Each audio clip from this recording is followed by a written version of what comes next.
नमस्कार, स्वागत है आपका ग्राउंड न्यूज नेटवर्क में। इस समय उपस्थित हैं हम आजमगढ़ जिले के महिला चिकित्सालय में।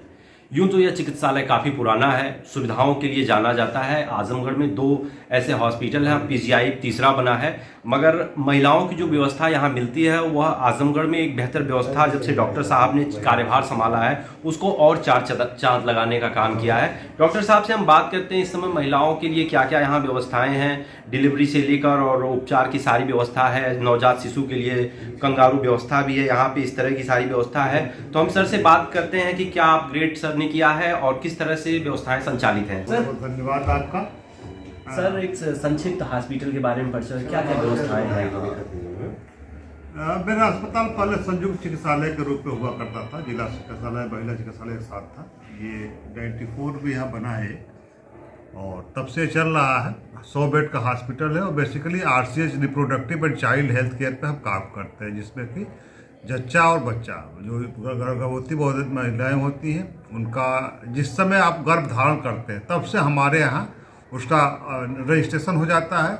टाइम से हम उसका टीकाकरण करते हैं, उसकी सारी जांचें करते हैं, अल्ट्रासाउंड पैथोलॉजी करते रहते हैं और प्रसव कराते हैं। प्रसव में यदि जरूरत हो तो नॉर्मल करते हैं, जरूरत हो तो सीजर करते हैं। हमारा हॉस्पिटल इस समय यूपी के बहुत अच्छे हॉस्पिटलों में से एक माना जा रहा है।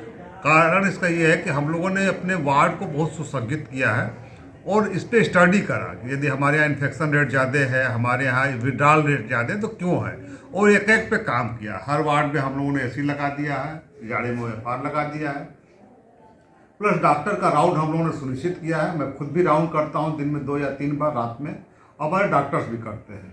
हमारे ट्रेनिंग हम अनवरत देते हैं लगातार, चाहे इन हैंड ट्रेनिंग हो या बैठा की ट्रेनिंग हो। अभी हम लोगों ने बिहेवियर या अपलिफ्टिंग की ट्रेनिंग कराई है और एक पूरी कोशिश है कि एक बढ़िया टीम बन जाए और लोगों में ये संदेश जाने लगा है और फीडबैक आने लगा। फीडबैक भी लेते हैं, मरीज जो OPD में आता है उससे फीडबैक लेते हैं, जो हमारे 1 हफ्ते बाद जाता है उससे फीडबैक लेते हैं।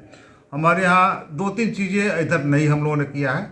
जैसे हम लोगों ने HDU हाई डिपेंडेंसी यूनिट बोल के जाते हैं, उच्च चिकित्सा निर्भरता इकाई, उसमें ऐसे मरीज को रखते हैं गर्भवती महिलाएं जो डायबिटिक हों या प्रेगनेंसी के चलते डायबिटिक हो गई है, हाइपरटेंसिव हो, एक्लिप्सिया हो, इस तरह के मतलब कॉम्प्लिकेटेड प्रेगनेंसी वाली जो केस होती है उसको लिए एक प्रेगनेंसी का HDU का लीजिए, ICU का लीजिए, उसको डेवलप किया, जिसमें हम मॉनिटर भी लगा दिए हैं। उसमें हमने स्पेशली डॉक्टर की ड्यूटी भी लगा दिया। हमारे एक नई एनेस्थेसिस्ट ज्वाइन करी है, उनसे काफ़ी मदद मिल रही है, वो कर दिया। बाकी हमारा SNCU बहुत बढ़िया चल रहा है, ठीक ठाक। उसकी एक रैंकिंग है हमारे उत्तर प्रदेश में और 14 बेड है, भरा रहता है। उसको एक्सटेंड करने के लिए हमने आवेदन दिया है, जल्दी हमें लगता है कि उससे मिल जाए तो और एक्सटेंड करेंगे।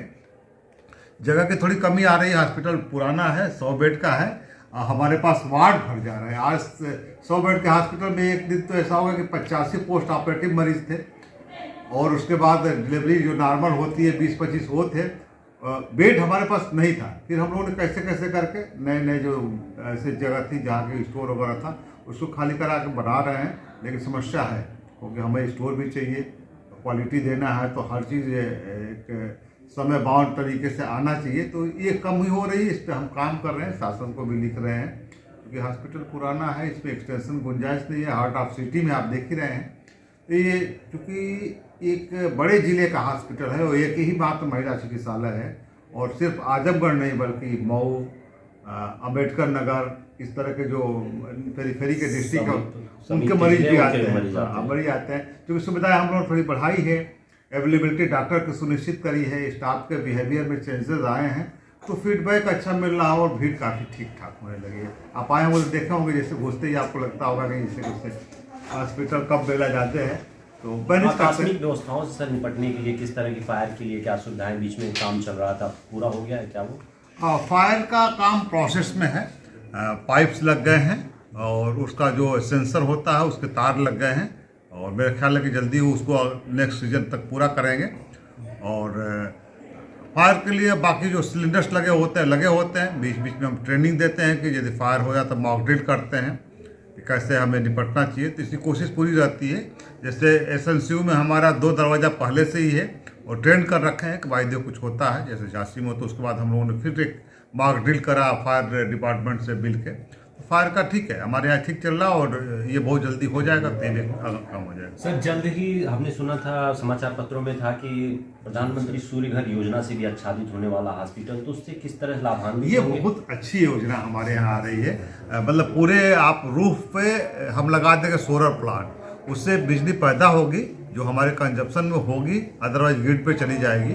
तो दो चीज़ होगी, एक तो हम सनलाइट को एनर्जी में कन्वर्ट करेंगे, दूसरा हमारे यहाँ एक हैवी ऑब्जर्वेशन मतलब कंज्यूमर, हम हैवी कंज्यूमर है, हमारे यहाँ मशीनें चलती हैं, 24 घंटा हमारा हॉस्पिटल चलता है, तो बिजली का हम ज़्यादा कंज्यूम करते हैं। अब ये ईपीडी आने से हमारी लाइबिलिटी थोड़ी कम होगी और बिजली का जो बिल देते हैं वो भी कम होगा, और मतलब वो रहेगा तो हमें जो एक जेनसेट पर निर्भरता वो भी कम होगी, और नेचुरल एनर्जी को हम कन्वर्ट करेंगे तो हम पॉल्यूशन से भी बचेंगे। तो है अच्छा, और ये प्रोसेस में है। हमारे यहाँ जिला अस्पताल में देखे हुए काम शुरू हो गया, हमारे यहाँ भी वही फॉर्म है जो काम करेगी, नाप ऑप कर गई है और जल्दी वो भी शुरू कर देगी हमारे यहाँ। सर तमाम चीज़ों के साथ आज महिलाएं जो बीमार होती हैं या किसी भी तरह की प्रेगनेंसी हो या तमाम इस तरह की बीमारियां जो महिलाओं में होती हैं, महिला चिकित्सालय से आप हैं, किस तरह से अपनी देखभाल करनी चाहिए महिलाओं को, या केयर किस तरह से, बदलता मौसम भी है तो उसमें किस तरह से अपनी केयर करनी चाहिए उसकी? देखिए, ये किसी भी देश का, किसी भी समाज का इंडिकेटर है कि हमारी जो प्रसूता महिलाएं हैं जो गर्भ धारण करने के योग्य बनती हैं वो कितनी स्वस्थ है। यदि हम बच्चियों को टाइम से टीका लगवाएं और टाइम से उनका हीमोग्लोबिन, कैल्शियम टाइम से देते रहे हैं, खाने पाने पर ध्यान देते हैं, तो एक स्वस्थ माँ बनेगी, और स्वस्थ माँ ही स्वस्थ बच्चे को जन्म देती है। तो पहले तो हम उस पर फोकस करते हैं कि जो लड़कियां हमारे यहाँ हैं 12-13 साल तक हमारे यहाँ उसका टीकाकरण होता रहता है, सलाह देते रहते हैं, या जो हमारे जितने भी आपके नर्सिंग स्कूल्स हैं उसके बच्चे हमारे यहाँ ट्रेनिंग में आते हैं तो उनका हम व्हाट्सअप कराते हैं ताकि हमारे यहाँ मैसेज जाए। बाकी जो गर्भवती महिला हमारे यहाँ आती हैं उनका हम रूटीन का सारा चेकअप कराते हैं, जितने भी हमारी एजेंसी से जाँचें वो हमारे यहाँ, चूँकि पीओसीटी है तो सारी जाँचें हमारे यहाँ निःशुल्क होती है, 24 घंटा होती है। जरूरत है तो हार्मोन भी करा लेते हैं। इनफर्टिलिटी पे भी हम इधर खूब काम कर रहे हैं, जो बाध्याकरण होती है जिसमें महिलाओं को बच्चे नहीं होती हैं, 2-3 डॉक्टर हमारे अच्छे हो रहे हैं, हम लोग काम कर रहे हैं, क्योंकि हमारे पास कल्पोस्कोप, हिस्टोस्कोप सब अवेलेबल हो गया है, तो हम लोग काम ये भी कर रहे हैं। मतलब एक तो हो गया नॉर्मल प्रसव कराना, सीजर करना, इसके अलावा जो और एकेडमिक काम होता है। इसीलिए देखिए हमको डीएनबी में एक स्टूडेंट भी मिली है, हमारे यहाँ पढ़ाई भी हो रही है।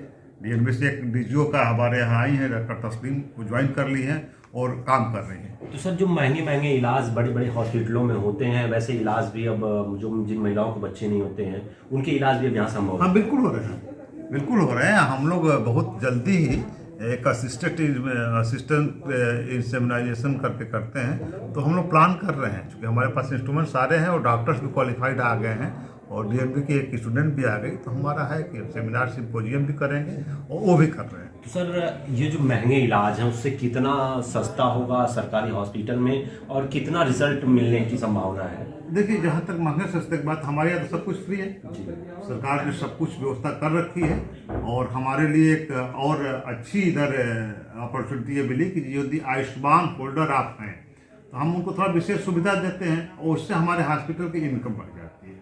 तो हमें जो करना होता फ्री हैंड हम कर लेते हैं, जो हमें इंस्ट्रूमेंट मंगाने होंगे या जो हमें संसाधन मंगाने होते हैं, तो हमारे पास जो पैसे की पहले क्राइसिस रहती है वो क्राइसिस काफ़ी हद तक खत्म हो गई है। आपको जानकारी से बता दें कि इस फाइनेंशियल ईयर में हमने 1 करोड़ रुपया, जो कि हॉस्पिटल के दृष्टिकोण से देखिए तो किसी हॉस्पिटल से बहुत ज़्यादा है, क्योंकि हम केवल RCS डील करते हैं, रिप्रोडक्टिव एंड चाइल्ड हेल्थ देखे रहते हैं, प्रसूता महिलाएं बच्चे होते हैं। हमारे पास मेडिसिन नहीं है, हमारे पास आर्थो नहीं है, हमारे पास सर्जरी नहीं है, फिर भी 1 करोड़ रुपया हमने अर्न किया है, और उसका 25% अपने टीम को देते हैं, डॉक्टरों को, और 75% हॉस्पिटल डेवलपमेंट लगाते हैं। हमारे पास पैसे की अब कमी नहीं रहेगी जो पहले रहता है, इसीलिए हम कर पा रहे हैं चीज़ों को। सर तमाम चीज़ों के साथ ये भी समस्याएं आती हैं कि हॉस्पिटल में कुछ अव्यवस्थाएं होती हैं, उसके लिए आपसे अगर कंसल्ट करना हो या किसी जिम्मेदार से, तो उसके लिए कितनी उपलब्धता आसानी से आप उपलब्ध हो जाते हैं लोगों से? देखिए, यदि मुझे कोर्ट न जाना हो, किसी मीटिंग में न जाना हो, तो मैं एटलीस्ट 10 घंटा तो हॉस्पिटल में खुद रहता हूँ। हॉस्पिटल मैनेजर हमारे हैं, नंबर हर जगह रिस्पेक्ट हो गया। इसके बावजूद यदि कहीं कुछ चीज़ें आती हैं तो आप मुझे फ़ोन करिए, फ़ोन हमारा अवेलेबल रहता है, और ज़रूरत हो तो मैं रात में ही आ जाता हूँ, और काफ़ी कम हुआ है ये शिकायत का इससे। हम लोगों ने काफ़ी मेहनत किया है कि शिकायत का वजह क्या है, तो देखा गया है कि काम का कम है, व्यवहार का ज़्यादा है। तो लगातार हम लोगों ने बिहेवियर चेंजेस पे जोर दिया। काउंसलिंग की गई, अपने स्टाफ का की गई, लोगों को की गई, लोगों से किया गया, रन बसेरा में जाने के लिए प्रेरित किया गया। और साफ सफाई के विषय में हम लोगों ने ये किया कि जब गंदगी होगी तभी साफ होगा। उसका पहले तो हम लोगों ने रिक्वेस्ट किया कि भाई गंदगी हो ना, आप कूड़ेदान में डालिए। अपने स्टाफ को भी ट्रेनिंग दिया और लोग जो आते हैं उनसे भी रिक्वेस्ट करते हैं। और गंदगी यदि होती है तो टाइम का नहीं कि 8 बजे होगा, 2 बजे होगा, 4 बजे होगा, ऐसा नहीं। जब गंदगी होगी तभी सफाई हो जाएगी। तो इसीलिए सफाई भी आपको बेहतर दिख रही होगी।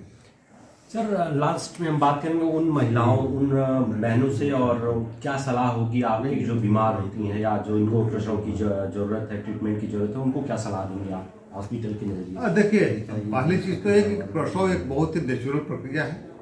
ठीक है, ये प्रसव नेचुरल ढंग से होता है। हमारी भूमिका ये है कि being a doctor, being a government institution के CMS या पूरी टीम, कि हम आपको एक बेहतर सलाह, बेहतर चिकित्सा दे कि आप एक स्वस्थ अपने बच्चे को जन्म दे पाए, हमारे देश के एक स्वस्थ और कामयाब नागरिक बना पाए उसको। तो उसके लिए हम सारी व्यवस्था करते हैं। और अपील यही है कि आप हमेशा संस्थागत प्रसव कराइए। संस्थागत प्रसव में ये होता है कि आपको कोई आवश्यकता होती है एट ए टाइम, तो उसको हम अपने साइंटिफिक ढंग से, चिकित्सकीय ढंग से उसको हैंडल करते हैं। नॉर्मल डिलीवरी हो गई तो ठीक है, कहीं बच्चा ऑब्स्ट्रक्शन में चला गया तो हम उसका ऑपरेशन कर लेते हैं, या पहले से डायग्नोसिस बन जाती है अल्ट्रासाउंड से कि बच्चा टेढ़ा है या बीच है या कोई और प्रॉब्लम है, उसको डायबिटीज़ है, मदर का हाइपरटेंशन है, तो उसको अब रिस्क न लेकर उसको कर देते हैं सीजर। तो हमारे यहाँ सीजर भी होते हैं और दिन रात होते हैं, जब भी जरूरत पड़ती है तब हो जाते हैं। हमसे बातचीत कर रहे थे डॉक्टर विनय यादव जी, महिला चिकित्सालय से। आप CMS है यहाँ के, और यहाँ की व्यवस्थाओं को लेकर उन्होंने बताया कि किस तरह से व्यवस्थाएं हैं यहाँ पे और क्या क्या फैसिलिटी है और क्या अपग्रेड होने वाला है इस हॉस्पिटल में। धन्यवाद।